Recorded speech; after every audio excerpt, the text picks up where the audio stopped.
बिस्मिल्लाहिर्रहमानिर्रहीम। दहम क्लास आज हमने वेजिटेटिव प्रोपेगेशन के एडवांटेजेस और डिसएडवांटेजेस भी डिस्कस करने और एसेक्सुअल रिप्रोडक्शन के दो और मेथड हैं, टिश्यू कल्चर टेक्निक और क्लोनिंग, वो डिस्कस करेंगे। सबसे पहले हम एडवांटेजेस देख लेते हैं वेजिटेटिव प्रोपेगेशन के। सबसे पहले जो ऑफस्प्रिंग पैदा होती है वो जेनेटिकली आइडेंटिकल होती है। जो जीन्स या जो जेनेटिक मेकअप जो है वो पेरेंट्स का है या पेरेंटल प्लांट का है, सेम वही जेनेटिक मेकअप जो है वो हमें ऑफस्प्रिंग में या डॉटर प्लांट्स में या डॉटर क्रॉप्स में हासिल होता है। आपको पता है कि सेक्सुअल रिप्रोडक्शन में चाहे वो माइटोसिस से हो या कोई जैसे वो बाइंड डिफिशन वगैरह आपने पढ़ा है, तो उनमें चूँकि कोई किसी किस्म की क्रॉसिंग ओवर होती नहीं है, सिर्फ माइटोसिस है सिंपल, तो उसमें बिल्कुल जेनेटिकली आइडेंटिकल ऑफस्प्रिंग पैदा होगी और बेनिफिशियल कैरेक्टर प्रिजर्व्ड है। आपको पता है जीन्स ही कैरेक्टर्स बनवाते हैं, कैरेक्टरिस्टिक बनवाते हैं। अगर जेनेटिकली आइडेंटिकल है तो जो खसूसियात पेरेंट्स में है वही औलाद में आ जाएगी। और इसमें पोलिनेशन का कोई सीन नहीं होता, पोलिनेशन के बगैर हो जाती है। पोलिनेशन जो है वो सेक्सुअल रिप्रोडक्शन के लिए ज़रूरी है, यानी पोलन ग्रेन्स की मुंतकली जो है एंथर से स्टिग्मा पे, तो उसके लिए पोलिनेशन के लिए एजेंट्स चाहिए होते हैं, चाहे पानी हो, हवा हो या वो एनिमल्स हों, तो उसके बगैर ये काम हो जाता है। और बहुत ही रैपिड प्रोडक्शन है क्रॉप्स की, इसके ज़रिए से बहुत तेज़ी से यानी कि प्रोड्यूस करवा सकते हैं आप थोड़ा लेस टाइम में, ज़्यादा अमाउंट में आपको जो क्रॉप्स है ज़्यादा तादाद में हासिल हो सकती हैं। उसके बाद है plant produce through vegetative propagation में pass over unfavourable conditions. Unfavourable conditions जो है वो टेम्परेचर वाली हो सकती है, डेसिकेशन हो सकती है, पानी की कमी, पीएच का कोई चेंज हो सकता है, किसी न्यूट्रिएंट की कमी। वेजिटेटिव प्रोपेगेशन से पैदा किए जाने वाले जो पौधे होते हैं बाज़ औक़ात वो वाली कंडीशंस जो है वो पास ओवर कर जाते हैं। और सीडलेस फ्रूट्स जैसे कि सीडलेस यानी बनाना वगैरह है जो पार्थिनोकार्पी से बनता है, या ग्रेप्स वगैरह हैं वो भी पार्थिनोकार्पी से जो है वो बनते हैं। तो सीडलेस फ्रूट वगैरह बनने का अमल जो है वो भी वेजिटेटिव प्रोपेगेशन के ज़रिए से करवाया जा सकता है। उसके बाद है डिसएडवांटेजेस। चूँकि जेनेटिक वेरिएशंस नहीं है, वेरिएशन तगय्युरात को कहते हैं, जो तब्दीलियाँ पैदा होती हैं, चूँकि इसमें वो है ही नहीं, क्रॉसिंग ओवर तो होती नहीं है, माइटोसिस से ये काम हो जाता है, तो कोई जेनेटिक वेरिएशन नहीं है, बिल्कुल सेम आइडेंटिकल ऑफस्प्रिंग होगी। लेस वैरायटी, जाहिर सी बात है, वेरिएशंस कम होने का मतलब है कि वैरायटी कम है।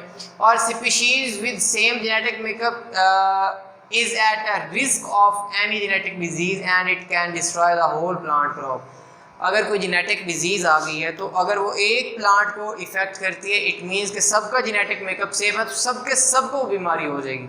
लेकिन अगर सेक्सुअल रिप्रोडक्शन से पैदा हों बच्चे, तो उसमें ये होता है कि या कोई औलाद पैदा, कोई भी यानी कि ऑर्गेनिज्म जो है वो सेक्सुअल रिप्रोडक्शन पैदा होती है, तो उसका मतलब है कि उनमें वो क्रॉसिंग ओवर का अमल हुआ है और उनमें वो जेनेटिक वेरिएशंस जो हैं वो मौजूद हैं।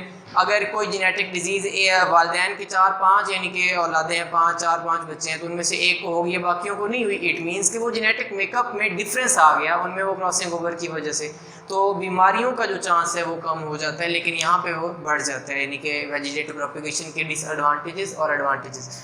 बेटा क्वेश्चन वो जब भी पूछेगा तो इस तरह पूछता है, why Gardner's use method of artificial vegetative propagation. Artificial vegetative propagation के तरीके गार्डनर्स क्यों इस्तेमाल करते हैं, कटिंग और ग्राफ्टिंग वाले स्पेशली, तो वो अपने एडवांटेजेस वाला इसका आंसर यही भी लिखना है, पॉइंट्स बना दें। अब जी टिश्यू कल्चर टेक्निक, ये क्या चीज़ है? सबसे पहले तो आपने समझना है कि वर्ड टिश्यू लिया हुआ है, टिश्यू का वर्ड है। Method of asexual reproduction in plants in which a small tissue is used to produce a whole plant. एक छोटे से टिश्यू से स्मॉल पीस से पूरा प्लांट जनरेट करवा लेना, प्रोड्यूस करवा लेना, that is called tissue culture technique. और इसको प्लांट क्लोनिंग भी कहते हैं। क्लोनिंग भी आप आगे पढ़ेंगे तो वहाँ पे इस लफ्ज़ का मतलब वहाँ समझ जाएंगे कि इसको क्यों प्लांट क्लोनिंग कहा गया है। और याद रखने प्लांट इस अमल को ना माइक्रो प्रोपेगेशन का भी नाम देते हैं। माइक्रो मीन स्मॉल, प्रोपेगेशन बढ़ाना, यानी एक छोटे से पीस से वसी पैमाने पे जो अपने प्लांट से बड़ा प्लांट जो है वो तैयार कर लिए या पूरी क्रॉप्स जो है वो तैयार कर लिए, तो माइक्रो प्रोपेगेशन इस वजह से कहते हैं। अब वजह इसकी समझनी है, बुक में नहीं है लेकिन इसको समझ लीजिएगा। जो बेटा प्लांट के सेल्स हैं उनको आप बोलते हैं टोटीपोटेंट। टोटीपोटेंट का मतलब होता है कि उनका हर सेल उसमें इतना पोटेंशियल है कि वो अपने आप को पूरे के पूरे नए प्लांट में ग्रो करवा सके, तो ये टोटीपोटेंट वाला वर्ड है। इस वजह से यानी कि वो एक स्मॉल टिश्यू ही जो है वो अपने आप को कंप्लीट प्लांट में ग्रो करवा लेता है। तो ये भी एसेक्सुअल रिप्रोडक्शन है, कोई किसी किस्म की गैमेट्स फॉर्मेशन नहीं हुई। अब यहाँ पे इसका मैकेनिज्म है बेटा बुक में लिखा हुआ है, इसको समझिएगा ज़रा, ये डायग्राम के ज़रिए से आप अच्छे से इसको समझ सकते हैं। ये पेरेंट प्लांट है, उससे हमने ये एक स्मॉल जो टिश्यू है वो यहाँ से ले लिया।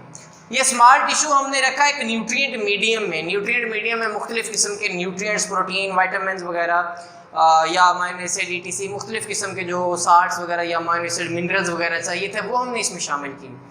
अब ये इसकी डिवीजन स्टार्ट हो जाती है, सेल्स डिवाइड करना स्टार्ट कर देते हैं, यानी कि टिश्यू उसमें सेल्स जो हैं वो डिवाइड करना स्टार्ट करते हैं। जब सेल्स डिवाइड करते हैं तो वो एक मैस ऑफ सेल्स बन जाता है, उसको आप नाम देते हैं कैलसिस का।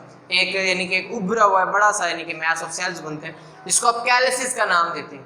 अब जब कैलसिस बनता है, उस कैलसिस को फिर आप ट्रांसफ़र करते हैं एक हार्मोनल मीडियम पे। ये थोड़ा सा डिफरेंट मीडियम होता है, इसमें हार्मोन्स शामिल किए होते हैं। वो हार्मोन्स बेटा जिबेरेलिन्स वगैरह, ऑक्सिन्स वगैरह, साइटोकाइनिन्स वगैरह, वो मुख्तलिफ़ किस्म के हार्मोन्स हैं। सेकेंड ईयर में आप ये डिटेल से पढ़ेंगे। उन हार्मोन्स में मुख्तलिफ़ किस्म की एबिलिटीज़ हैं, यानी कि प्लांट होते हैं उन हार्मोन्स के ज़रिए से ही फिर ग्रो करना स्टार्ट करते हैं। कुछ एपिकल डोमिनेंस करवाते हैं, कुछ जो है वो प्राइमरी ग्रोथ, सेकेंडरी ग्रोथ करवाते हैं, कुछ जो है वो ग्रोथ को इनहिबिट करते हैं। मुख्तलिफ़ किस्म का रोल है प्लांट के हार्मोन्स का। तो वो हार्मोनल मीडियम में हमने वो हार्मोन्स रखे हैं जो इन सेल्स को बाकायदा फिर आगे डिफ्रेंशिएट करवाने में हेल्प करते हैं, यानी कि रूट और शूट वगैरह निकलवाने में उनका किरदार है, ग्रोथ करवाते हैं। तो इसके बाद हमें एक छोटा सा प्लांटलेट जो है वो नज़र आता है, यानी कि उसके बाद ये ग्रो करना स्टार्ट करता है, जड़ें यानी कि रूट्स और शूट्स वगैरह जो है वो अराइज होना स्टार्ट हो जाती हैं। इस प्लांटलेट को हम यहाँ से उठाते हैं और एक सॉइल में प्लेस कर देते हैं। अब सॉइल में उसकी चूँकि इस्टेब्लिश हो चुकी हैं, रूट्स और शूट भी निकल आई है, वो फोटोसिंथेसिस करना स्टार्ट कर देते हैं, पानी जो है वो अब्जॉर्ब करना स्टार्ट कर देते हैं। उसके बाद वो कंप्लीट एक प्लांट में, डॉटर प्लांट में चेंज हो जाता है। That was identical to parent plant. तो यहाँ तक बेटा ये हमारा टिश्यू कल्चर टेक्निक का है। तो ये शॉर्ट क्वेश्चन में आता है कि टिश्यू कल्चर टेक्निक का मैकेनिज्म लिखें या उसको माइक्रो प्रोपेगेशन क्यों कहते हैं। अगर ये लॉन्ग क्वेश्चन में आ जाए तो बेटा इतना हिस्सा है डायग्राम समेत इसको ज़रूर बताइएगा, एक्सप्लेन फिर इसको कर दीजिएगा। मैंने सिर्फ डायग्राम से बताया आपको। क्लोनिंग आपकी बुक में उसने नहीं बताया हुआ, लेकिन क्लोनिंग को समझ लें जी। क्लोनिंग एक एसेक्सुअल मेथड है रिप्रोडक्शन का, जिसमें आइडेंटिकल ऑफस्प्रिंग एक सिंगल सेल से या पेरेंट से प्रोड्यूस करवा ली जाती है। सिंगल एक सेल, उसका रेप्लिका बिल्कुल इसको क्लोन कहते हैं, वो बना लिया जाता है एसेक्सुअल रिप्रोडक्शन से। उसका तरीकाकार क्या है? तरीकाकार ये है, मैकेनिज्म ये है जी। हमारे पास एक एक्सेप्टर सेल है, एक डोनर सेल है। ये एक्सेप्टर ऑर्गेनिज्म का सेल निकाला है और वो डोनर ऑर्गेनिज्म का सेल निकाला है। जो एक्सेप्टर ऑर्गेनिज्म है उसका सेल लिया जाता है फर्टिलाइज्ड एग। फर्टिलाइज्ड एग का मतलब है जाइगोट, एक्चुअली हम उसको बोलेंगे। तो वो डिप्लॉइड है, 2n है, उसका न्यूक्लियस 2n होगा, यानी कि वैसे तो जो सेल होते हैं, एग जो है वो अनफर्टिलाइज्ड में हैप्लॉइड होते हैं, हाफ नंबर ऑफ क्रोमोसोम होते हैं, लेकिन यहाँ पे वो डिप्लॉइड है क्योंकि मैंने बोला फर्टिलाइज्ड। और दूसरा जो डोनर सेल है उसका हमने सोमैटिक सेल लिए है, सोमैटिक सेल होते ही डिप्लॉइड है।